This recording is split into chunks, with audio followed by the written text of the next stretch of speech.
যে রাধে সে চুলও বাঁধে। আর সেই কথাই আরো একবার প্রমাণিত হলো রাজলক্ষ্মী বালিকা বিদ্যালয়।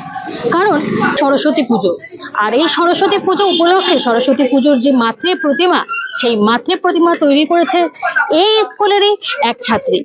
এবং পাশাপাশি যে মাতৃ প্রতিমাকে কাল পুজো করা হবে, আরাধনা করা হবে, সেই আরাধনাও করবে কিন্তু আরো এক ছাত্রী। চলুন তাহলে দেখে নেওয়া যাক।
এটা কিন্তু আমাদের পুরুষতান্ত্রিক সমাজ, যেখানে কিনা 2026-এ দাঁড়িয়েও বিভিন্ন জায়গায় বিভিন্নভাবে মেয়েরা অবহেলিত হচ্ছে।